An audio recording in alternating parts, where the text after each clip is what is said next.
Welcome educators and students from across the nation and around the world. We are honored to have you join us for the 24th observance ceremony at Flight 93 National Memorial. I'm Donna Gibson, Friends Executive Director, and I'm coming to you live from the classroom as part of the National Day of Learning, Teach to Remember 9/11. Today, we gather not only to remember the 40 passenger and crew members of Flight 93, but also to reflect on the extraordinary courage, unity, and teamwork they demonstrated on September 11, 2001. Their actions changed the course of history and continue to inspire generations. As learners and educators, your presence here virtually and in spirit represents a powerful commitment to understanding the past, honoring the 2,977 lives lost on September 11th. You are shaping a future rooted in empathy, resilience, and civic responsibility. Through stories, reflection, and shared learning, we hope this experience deepens your connection to this chapter of history and encourages meaningful conversations in your classrooms and communities. I hope you had the opportunity to participate in one of our Ranger-led live stream lessons this week. If participation earlier in the week was not possible, there are 3 live stream sessions remaining, one this afternoon at 3 p.m. and 2 sessions tomorrow, one at 10 a.m. and one at 3 p.m. Eastern Standard Time.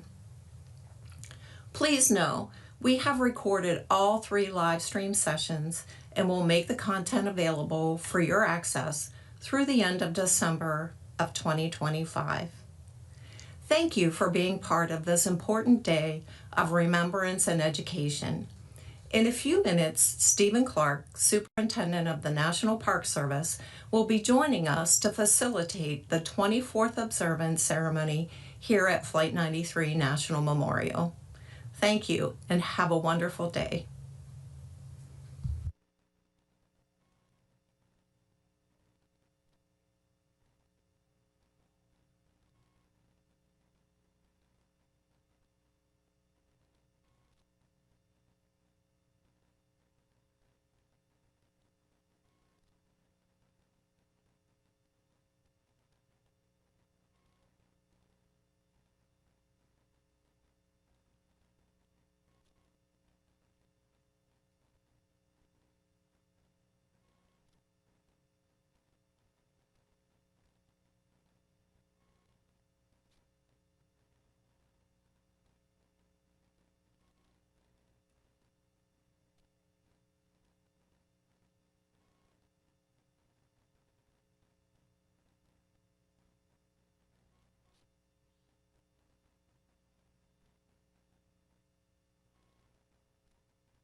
This morning, as we gather here at this solemn place, surrounded by the beauty of nature, I cannot help but think of First Lady Claudia Lady Bird Johnson's iconic quote, "Where flowers bloom, so does hope," end quote.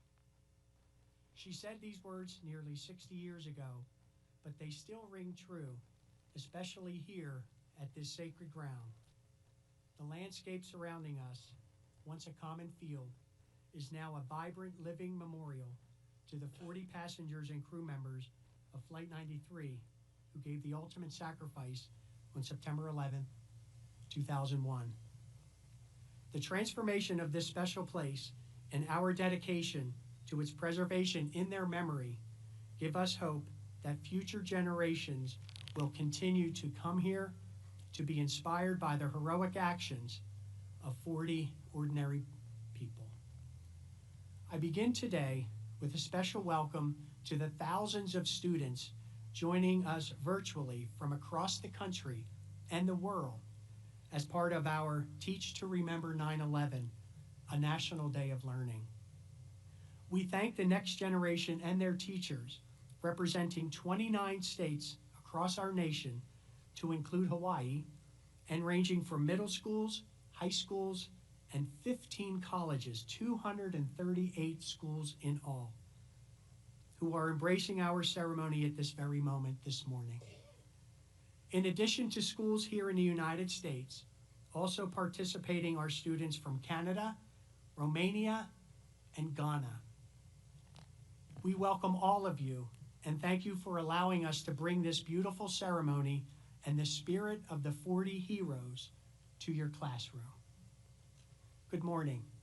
My name is Stephen Clark, and for the past 10 years, I have had the honor of serving as the superintendent of the National Parks of Western Pennsylvania, which includes this special place. On behalf of the National Park Service, I extend a warm welcome to all of you joining us today, both virtually and in person at Flight 93 National Memorial. The National Park Service cares for some of our nation's most significant places. This hallowed ground behind me, the final resting place of the passengers and crew members of Flight 93, is one such place. Here, brave men and women made history and shaped our future. Those individuals made a collective decision that changed our world forever 24 years ago this morning. Their decision to fight back against the terrorists who had hijacked their plane saved an untold number of lives and preserved the U.S. Capitol, the symbol and center of our democracy. We honor their actions as a truly heroic display of unity, courage, and defiance in the face of tremendous adversity. As we pause to reflect on the events of 24 years ago this morning, let us begin this moment with the Pledge of Allegiance. Please rise as you are able and join us in reciting the pledge. Leading us this morning are Flight 93 ambassadors, Pat and Ron Reinbold.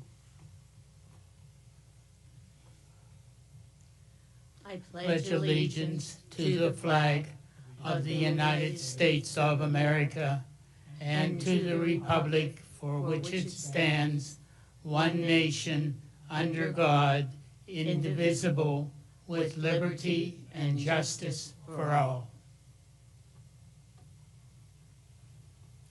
Please be seated.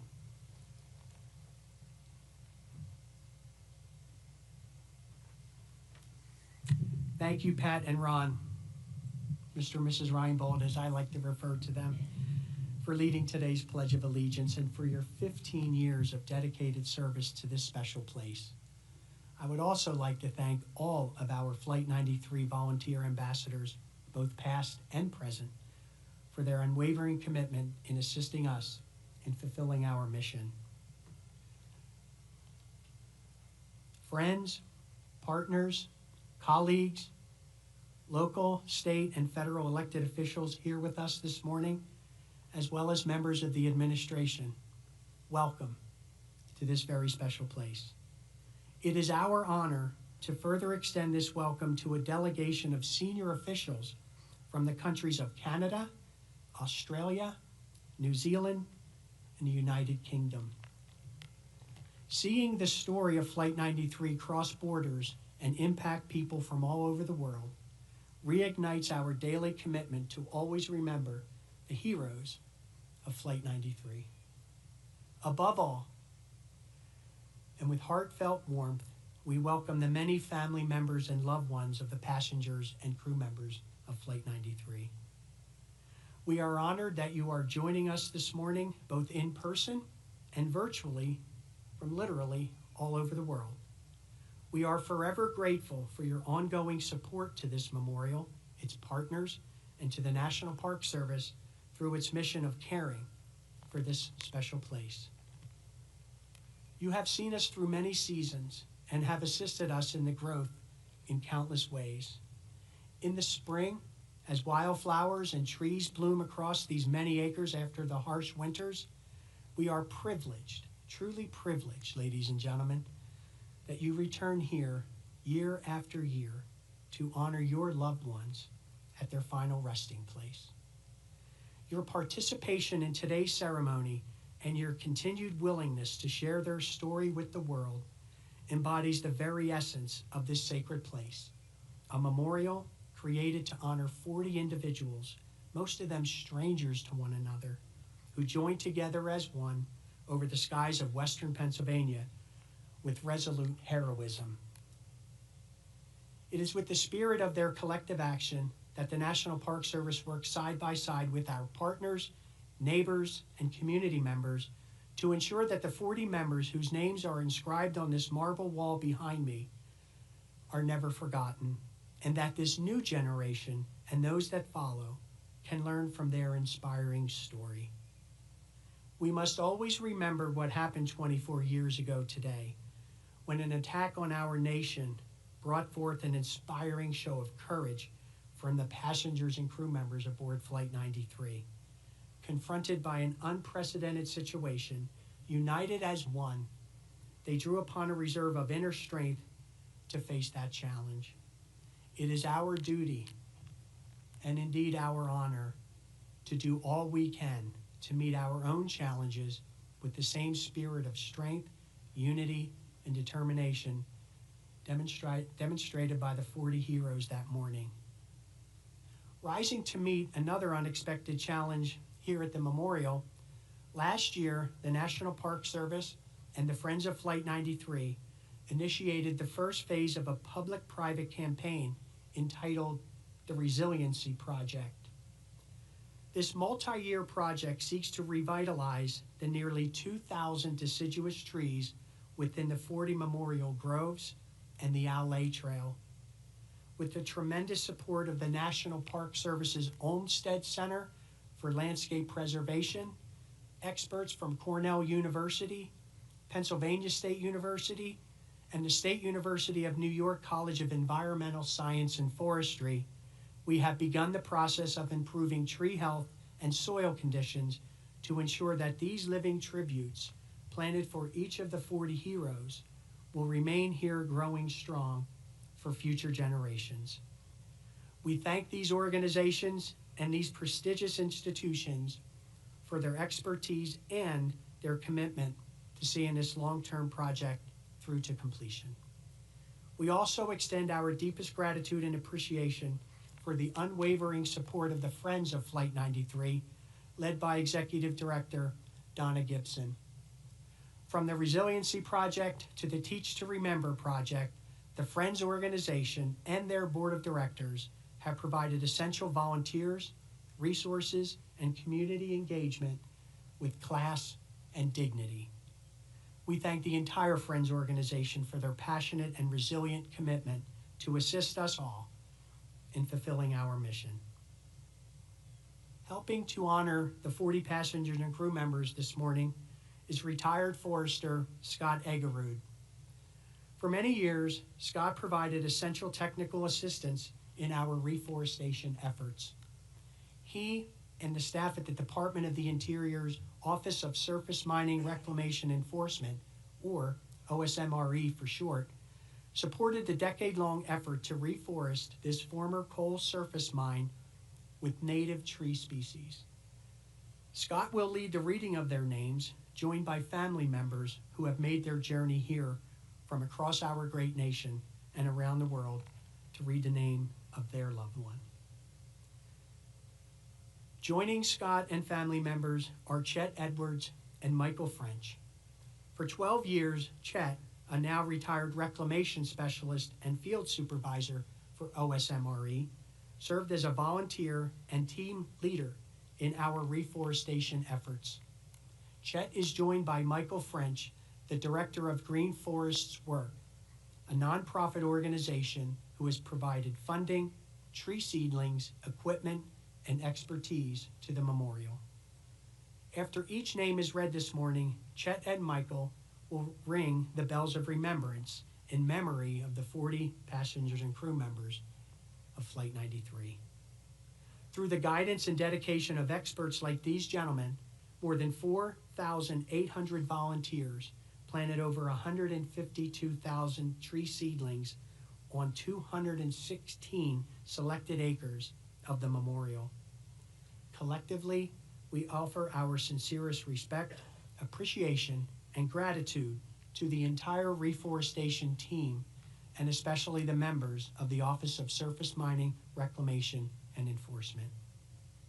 Attending today's ceremony is Acting OSMRE Director, Mr. Tom Show. We thank Tom and all those Department of the Interior employees for their participation in today's ceremony and for their dedication to making this place a world-class memorial and living tribute to the passengers and crew members of Flight 93. We further extend this gratitude for the unwavering support of the many bureaus and offices that make up the United States Department of the Interior. We thank the leaders of this organization, including Deputy Secretary of the Interior, Catherine McGregor, who is in attendance with us here this morning, who, in the spirit of the passengers and crew members of Flight 93, foster a culture of teamwork and dedication.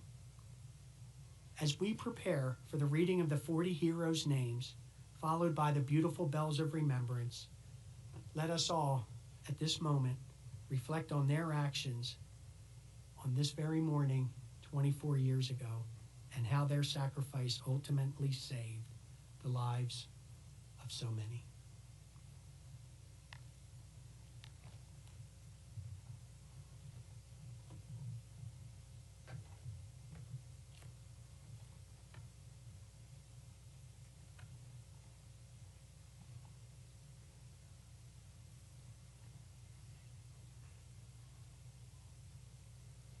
Christian Adams.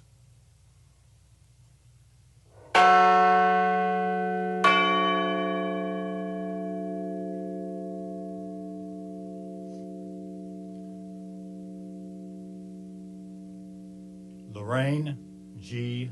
Bay.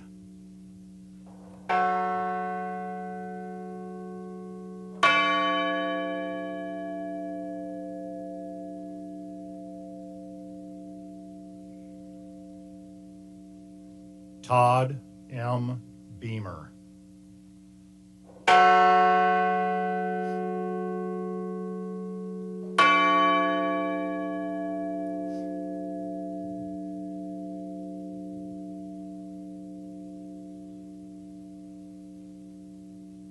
Alan Anthony Bevan.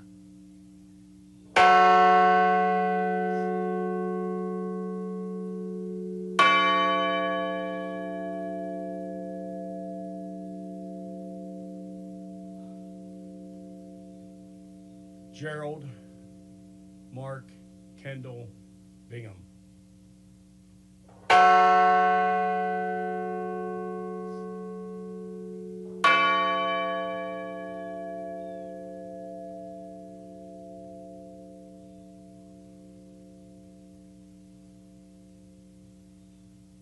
Sandy Waugh Bradshaw.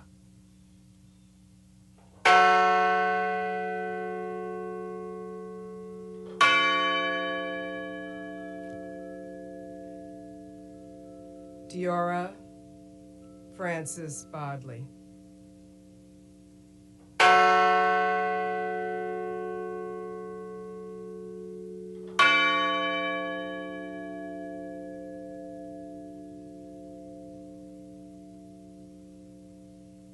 Marion R. Britton.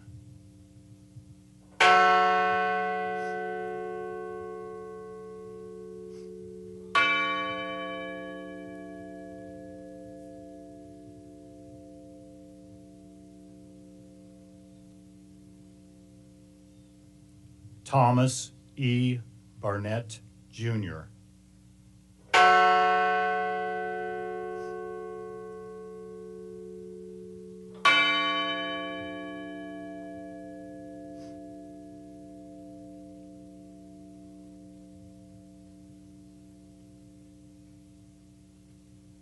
William Joseph Cashman.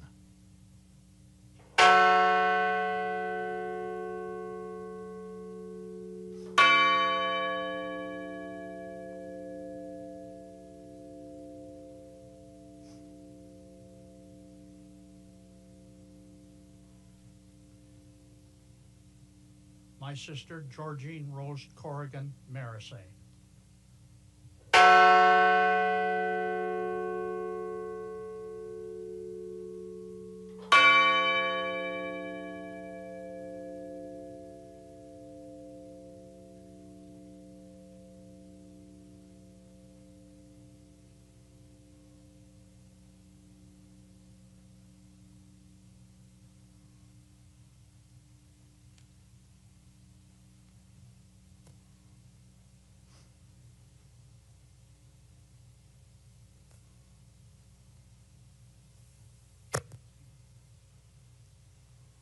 Patricia Cushing.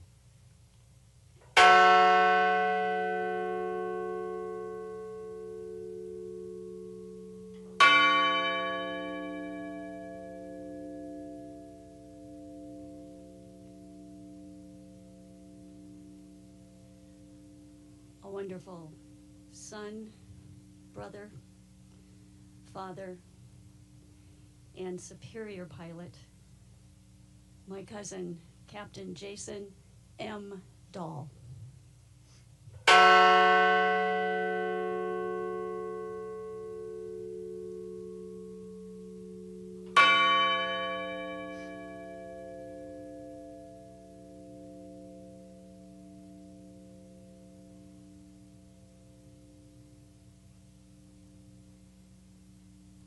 Joseph DeLuca.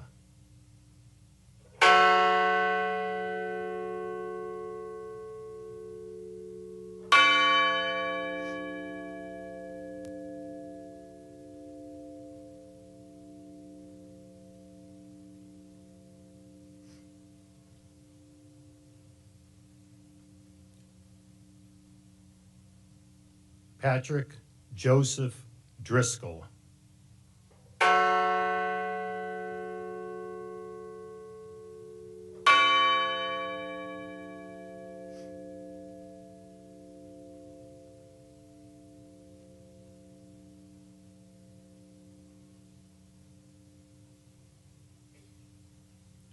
Edward Porter Felt.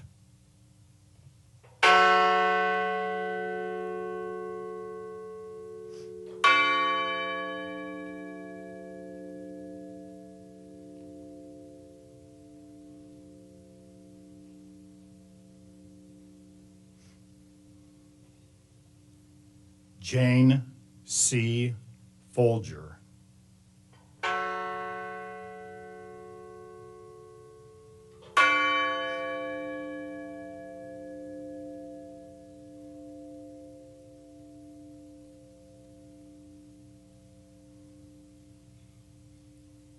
Colleen L. Fraser.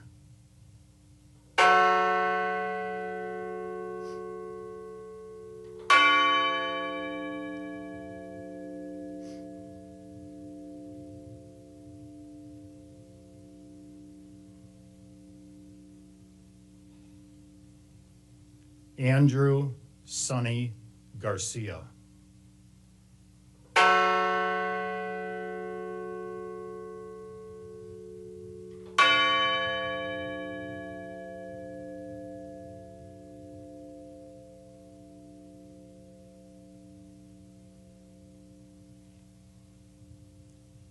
Jeremy Logan Gilk.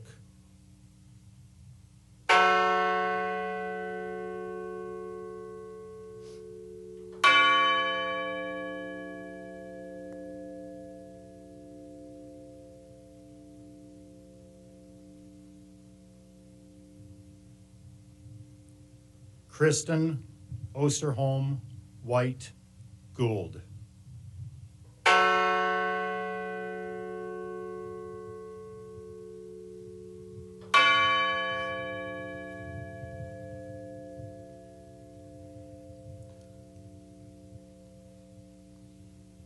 Lauren Catuzzi Grandcolas and unborn child.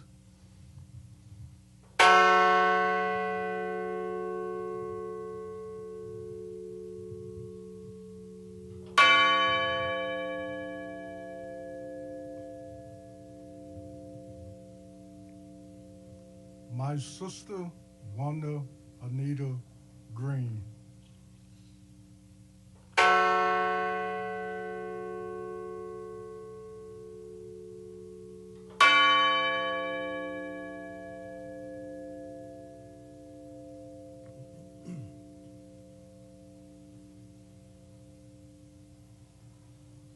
Donald Freeman Green.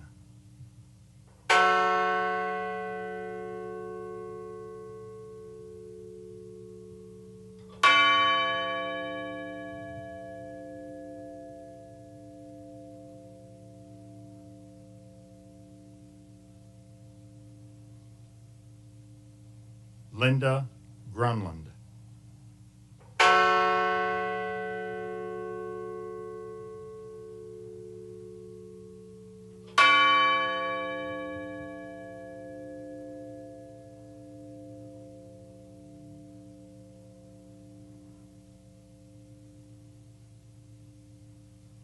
Richard J. Wadagno.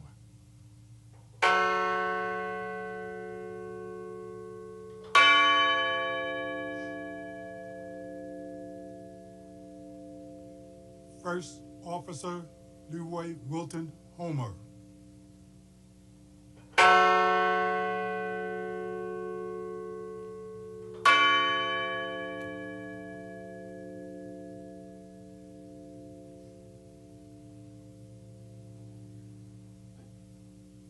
My son, Toshia Kuge.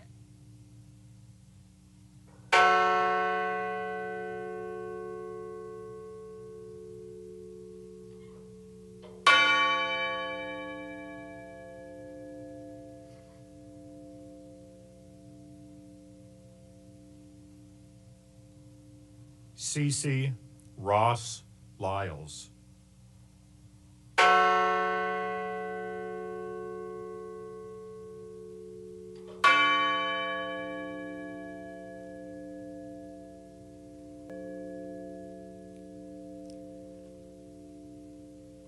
Louis Joey Nackey II.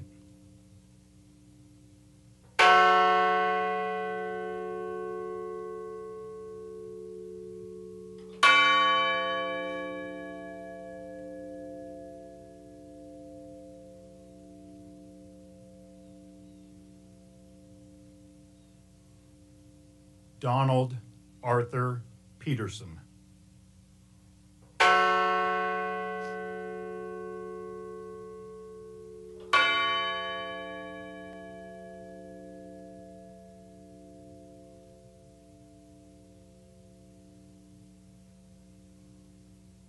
Jean Hoadley Peterson.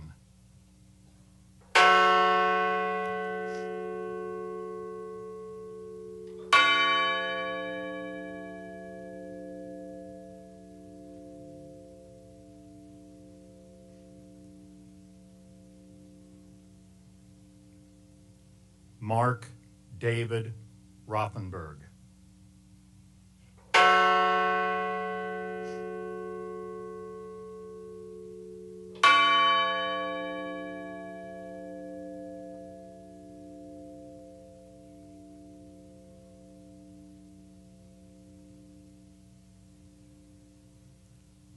Christine Ann Snyder.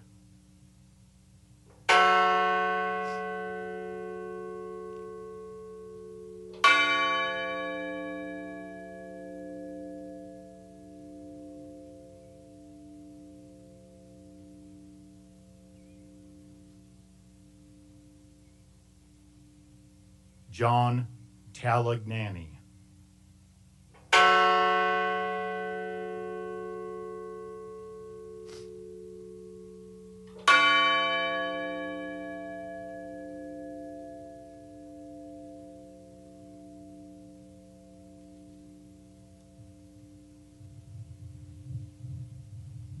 Honor Elizabeth Wenino.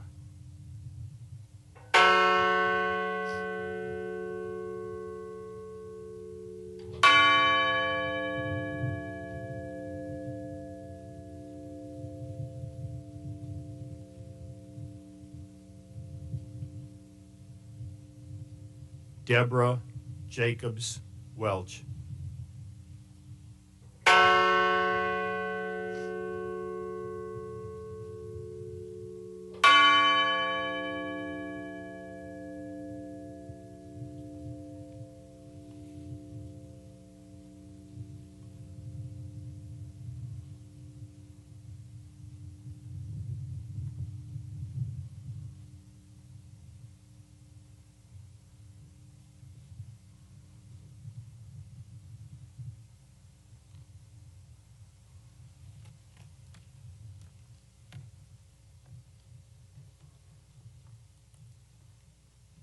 Thank you, Chet, Scott, Michael, and family members for that beautiful tribute to our 40 heroes.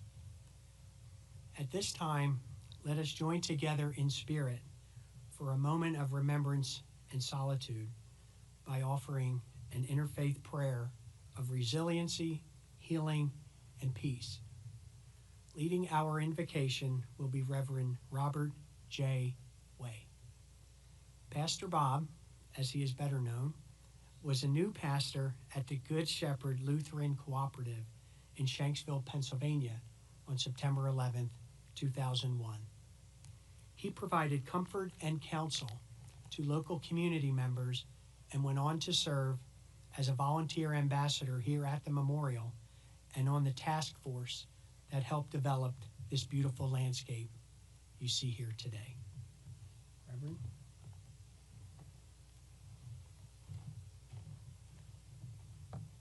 Good morning.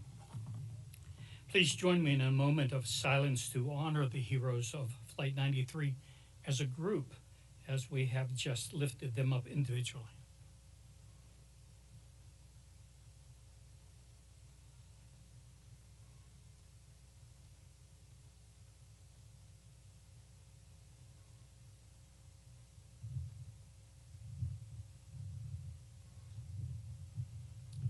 Thank you.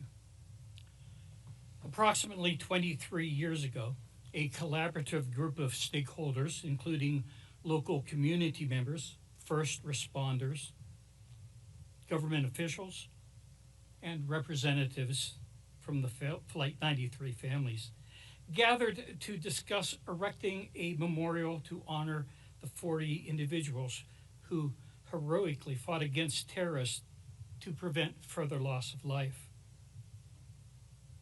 Our deliberations centered on creating a lasting tribute that would honor both their immediate sacrifice and as an enduring legacy of these courageous individuals. We extend our gratitude to Paul Murdoch for bringing our vision and our mission to fruition. What was once a common field is now a field of honor.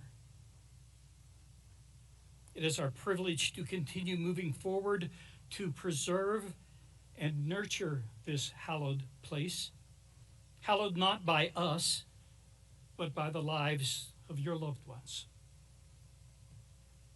When Adam Schaefer invited me to return and speak, I earnestly accepted the opportunity to continue in that mission and to further establish the vision of this field as a place of healing. Looking back, we might think that the healing began with the excavation and the repair of the land at the crash site. But even that beginning had a deeper intent, that what we would ultimately accomplish would be to transform minds and to mend, to heal broken hearts and broken spirits. You see, from the memorial grove of trees with its sense of a diverse unity to the diverse species of wildflowers that grow and change from spring to fall in the fields behind us, from the small but noticeable changes to the landscape here, which we refer to as the bowl, which I've always envisioned as hands cupped to embrace all who enter, to this memorial wall with its design, signifying again the connectedness of individuals. The wall continues to bring many people together as a family. The vision is one of bringing us face to face with the acknowledgement that life, true life, is experienced in this place. So I ask you to join with me in a moment of silence, a moment of reflection.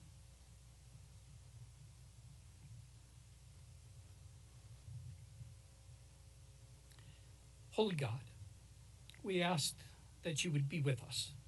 We invoke your presence upon us. Each and every time we gather wishing to learn more about ourselves. Comfort us as we espouse the ideal that hope lives within each of us.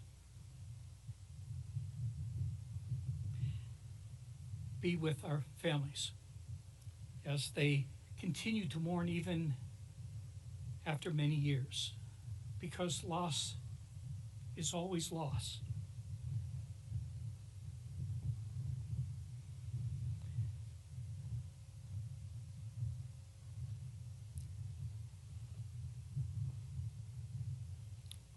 The wall that continues to bring us together is separated by little gaps between each of the names. It's designed that way by Paul to remind us that these are individuals, but the wall as a whole represents the unity of their decision. So, Holy One, we seek your guidance. We seek inspiration, knowledge, and hope.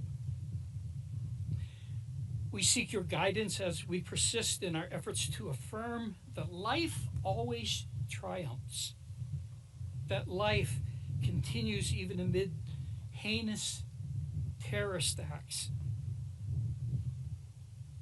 And we humbly gather here with the hope that our lives may change as well. Small changes, but changes nonetheless. Be with us then as we continue throughout this day, throughout this ceremony. Comfort us and confront us.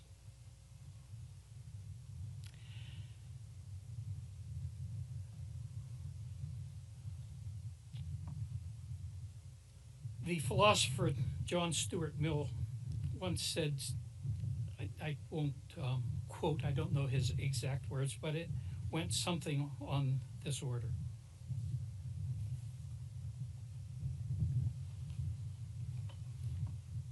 Evil needs nothing more to succeed than this: that good people would look on and do nothing. Indeed, it would be difficult to call that person good who fails to, at that very least, protest when evil is witnessed. So, Holy One, comfort and confront us. Provoke us to action when we see the wrong. Thank you all.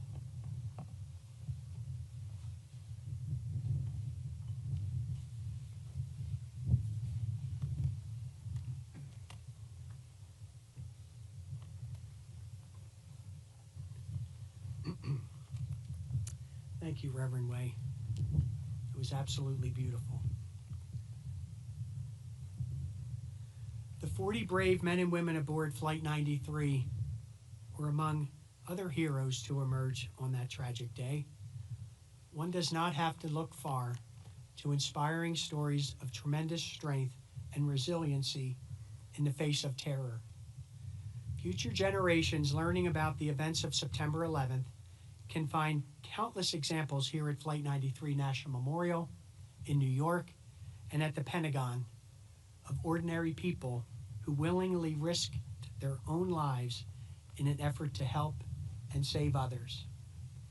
Their actions on that morning and the days that followed represent the very best of humanity, and we are forever grateful for their acts of courage. We remember them and the 2,977 individuals whose lives were lost at the World Trade Center and at the Pentagon that day.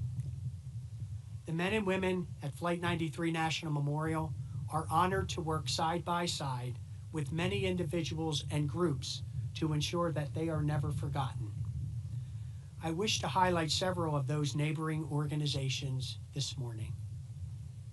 Patriot Park honors the 7,072 American service members who gave their lives in the global war on terror. While the Remember Me Rose Garden, a beautiful living tribute to the passengers and crew members of Flight 93, furthers our collective efforts to honor the 40 heroes.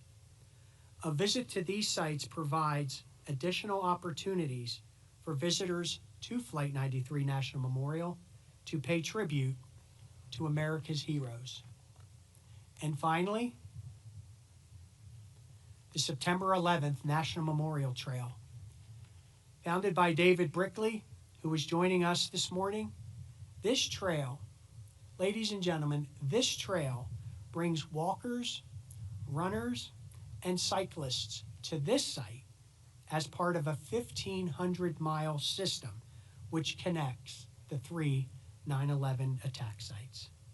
We thank David and all of our partners for their efforts in developing new ways to pay tribute to those lost in the terrorist attacks of September 11th. We thank these proud and patriotic organizations and local businesses who go above and beyond year-round at the memorial. Individuals like local business owner Danny Dively have exhibited tremendous pride and craftsmanship across the memorial and are greatly appreciated by staff, volunteers, and visitors. Danny and his wife Annie are joining us this morning for this very special ceremony, and for that, we are grateful. The dedicated work of so many ensures that the legacy of September 11th is carried on to the next generation forever. This includes the essential support of countless external partners such as the Pennsylvania State Police and other law enforcement agencies, the Somerset County Emergency Management Agency, state and local emergency medical services, the American Red Cross, the Salvation Army, and the National Weather Service, just to name a few. Every day, ladies and gentlemen, they work hand in hand with the National Park Service every year to conduct this beautiful memorial observance. We are continuously grateful for the willingness of so many to do all they can to honor and remember the 40 heroes and our nation, now and forever. At the conclusion of our observance this morning, I invite the families seated here to the sacred ground for a private wreath-laying ceremony. Members of the Somerset Regional Volunteer Fire Department will open the ceremonial gate and provide a salute for family members as they enter. Members of this department served as some of the first responders to the crash of Flight 93. We thank them for their resolute courage and dedication to others, and we remember the 441 first responders who gave their lives in the effort to save thousands that morning. I further express our appreciation to all members of the first responder community, both here and around the world, for their sacrifice and dedicated service. In times of crisis, our first responders stand side by side with the men and women of our military to protect this great nation and its values. We owe our servicemen and women and their families a debt which can never truly be repaid for the sacrifices they have made to save lives and preserve our freedom. Additionally, and with the utmost of respect, I would like to thank the men and women now serving and who have served in our country's military. Joining us this morning is the Secretary of Veterans Affairs, the Honorable Douglas A. Collins. Thank you, sir, for joining us this morning on this sacred ground. Also, I'd like to welcome and personally thank the sailors and officers joining us today from the USS Somerset, based out of San Diego, California. Named after Somerset County, Pennsylvania, the USS Somerset represents the heroic actions of the 40 passengers and crew members of Flight 93. As this vessel and others like her traverse the world, it carries with it a message of collective sacrifice and courage in response to overwhelming adversity. XO, sir, thank you for being here. As we come together to conclude this beautiful ceremony, let us never forget, when the events of September 11th have passed from living memory, it is our hope that this awe-inspiring memorial, created through the tireless efforts of so many, will allow future generations to embrace the powerful story of Flight 93. As life continues to grow here in this beautiful field of honor, so does our hope that future generations will learn of the extraordinary actions of 40 ordinary people and be inspired to act with the same unity and courage to face their own challenges today and forever. Thank you.